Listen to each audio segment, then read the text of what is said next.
ina-cancel na muna nila yung loan na 28 billion, 700 billion won. Ano po ang tingin nyo dito? Well, nakakahiya yan sa atin dahil isa sa mga nagbibigay sa atin ng mga ODE loans, yung pagpapagawa natin ng kalye, mga tren, ay Korea. But since sabi nila na ayaw na nila magpahiram or suspended muna yung pahiram dahil sa corruption, nakakahiya yan dahil ibig sabihin nakikita nila itong mga nangyayari sa DPWH at pag nagpahiram sila sa atin tapos may ganitong corruption, mawawaldas yung pinahiram na sila. So embarrassing for us as a country. Paano ngayon yun, sir? Yung infrastructure projects itong mawawala ng pondo, paano natin yan pupunduhan ngayon? Yan ang isang challenge din dahil malaking bahagi ng gastusin natin dito sa budget ay infrastructure. Both locally funded at yung foreign funded. So may impact yan sa pagde-develop natin ng mga tulay, kalsada, mga tren. Kaya kailangan maimbestigahan talaga. Ma-restore natin yung tiwala ng tao sa atin at ma-restore natin tiwala ng ibang bansa. Dahil hindi sila magpapahiram sa atin kung alam nila na pupunta lang sa casino o sa bulsa ng mga tiwaling opisyales.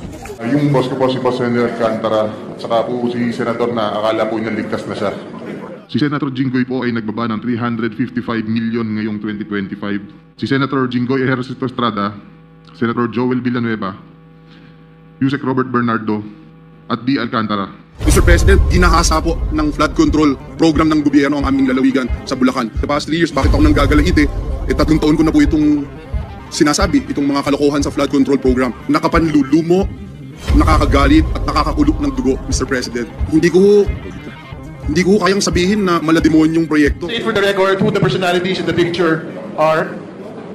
Yung boss ko po si Senator Alcantara at saka po si Senator na akala po niya ligtas na siya. Sorry, you have to have proper decorum, please. You have to state for the record the name of the person and the occasion that we are talking about. I believe, Your Honor, ito po yung birthday sa Soler na ito nga po yung parang sa 10 po ng Soler ginawa yung birthday ni Senator Jinggoy Estrada po. Again, to be very clear who are the personalities, please state for the record in this picture. Si Boss Henry Alcantara po at saka po si Senator Jinggoy Estrada po. Thank you. Next picture, please. So again, these are pictures with known personalities during the birthday of Senator Jinggoy Estrada. Is this correct?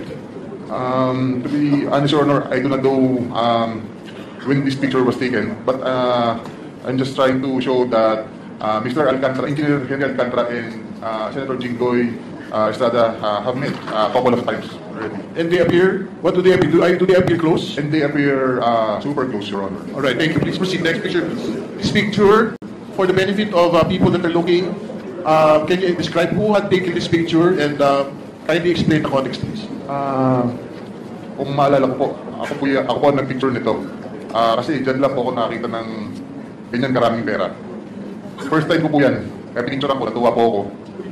And po, that's for, inaayos po ni boss yan. Sir, sino yung taong yun na nakapulo? Can you state for the record, sino po yung napicturean na nakatayo sa harap po ng mga pera?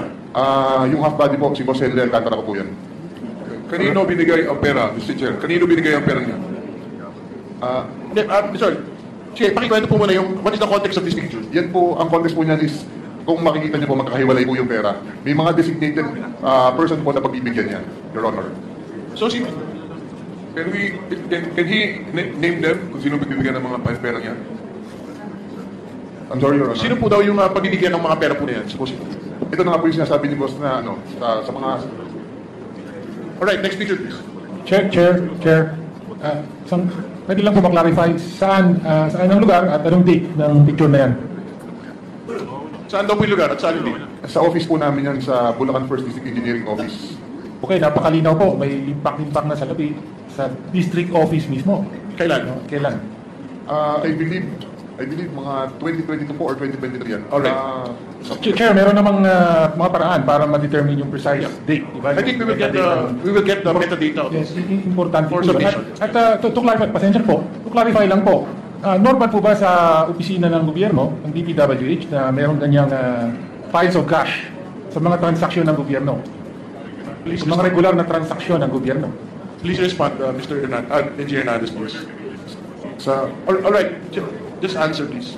So we will proceed. Sa office po namin, normal po yan. Okay, next picture please. Mr. Chair, just to clarify, Mr. Chair. Okay, Congressman. Sa picture po. Kay Engineer Bryce, yung on the lower right portion ng picture. Can we go back? Pakibalik daw po. May papel, yung bond paper. Opo. Yung bond paper sa may nakasulat yan. Opo. Ano yan? Rundown ng project ba yan? Yes, Your Honor. Mr. Chair, mayroon akong tanong kanina. Alright. Sinabi niya, Next picture please. sinabi niya na mayroong nakatoka na tatanggap niyan. Gusto kong malaman kung sino ang mga taong dapat tumanggap niyan. Alam niya eh. Your Honor, hindi ko po alam kung sino, basta kami po, inuutusan lang po na ayusin yung mga pera. Itong amount na to para sa ganito, ihanda mo dyan, may pagbibigyan yan. Ganun po, sinesegregate po namin yung mga pera. Yun lang po. And the rest, kaya nga po nang sabi ko, is ang politiko po, politiko or yung proponent po, si Boss Henry lang po ang kausap. Okay, next picture. Mr. Chair, para ba yan sa project? Next picture. Can you explain? Mr. Chair, para ba yan sa project o sa tao? Bibigay ba yan sa tao o para sa project yan? Yes, Business man. as far as my knowledge is concerned, ibibigay po yan sa tao. Yung nga po tinatawag na proponent, nakausap niya. For that particular picture, alam po ba natin kung sino? Ang pagbibigyan? To be honest, Your Honor, hindi ko po matandaan na. Kasi Alright. that's way back a couple of years ago na. Okay, this is the next picture with another set of piles of cash. Ano po yung context itong litrato pong ito? Ito po, kung pinakita nyo yung nakita po na pinakuha ng pictures na marami pong tao, this is the same exact place. So, ibig ko pong sabihin dito, sa tambayan po namin yan eh. So yan po yung, dyan po pinipipir yung mga pera na for delivery with regard sa mga proponent na kausap ni Boss Henry Alcantara. Ano po yung ibig sabihin ng tambayan? Is this within the building of Bulacan First or is it a different area? No, private president po siya na nilagyan po ng bilyaran na para we can hang out after office hours, ganun po. Within the vicinity of the, of our office. Sino po yung rinenta ba yun o binili o merong may-ari niyan? Yes po, meron pong, alam ko po, kaibigan po ni Boss Henry Alcantara may-ari niyan. Alright, pero hindi po, to be clear, hindi po ito sa building ng Bulacan First. Yes po, hindi po yan sa building ng DPWH. At hindi naman din si D. Alcantara ang may-ari, ibang tao. Hindi po si Boss Henry. Alright. Mr. Chair, gusto ko tanungin si Engineer Alcantara tungkol sa mga bagay na yan, kung ina-accept niya o dinideny niya. Kapagkat kanina, kaya marami siya sinabi kasinungalingan. Engineer Sige, Alcantara, tapusin mo na ito yung mga litrato. pero ba? Please, lituin daw muna natin yung mga litrato. Next slide. Alright, there is a text. Your Honor, I think this is a Viber message. yes, that's disappearing message, Your Honor. Can you read, Engineer Bryce, the name of the person that is there, that is stated in the Viber message, and the content of the message, please? Your Honor, if may I recommend Engineer JP Mendoza to read the actual message because he's the one who took the photos personally from our Boss Henry Alcantara. Alright, sige po, pakibasa na lang po. This is the final slide. Good afternoon, Your Honor. Before I proceed, kagaya rin po sana ng request ni Engineer Bryce kanina. Dahil medyo paselan po itong conversation na to, baka pwedeng mag-request din po sana ako ng security po sa akin. Yes po, the committee commits to the safety and security of the witnesses and those persons who are here, who are committed to the truth. No? So the same will be granted to Engineer Mendoza. You may proceed. Thank you, sir. Sir, yung picture po na yan ay noong October 2023 na kung saan nagre-request po si Senator Joel ng yung mga binasa po ni Engineer Bryce ng flood control kanina na nakasaad doon sa context. 4 lang po yung nakapicturean sa akin ng boss ko. Kumbaga, parang sa summary po na yan na sinasabi ni Senator Joel na pababa lang yung kanyang pondo, subalit siya ang majority floor, siya ang majority floor leader siya ng that time and member siya ng commission on appointment. Okay. So thank you for providing the context, but you have to state for the record who you are, who this person is. Is the senator? Nakalagay na po kasi si Joel. So is this the senator that we know, Joel Villanueva? Yes, sir. All right. Can you read for the record also the content, the specific content of the message? Again, naguguluhan ako bigla kay Seth, parang nakalimutan ba niya? Number 1, props sa flood control and all the efforts we put in. Number 2, for his CA, his budget this coming year, etc.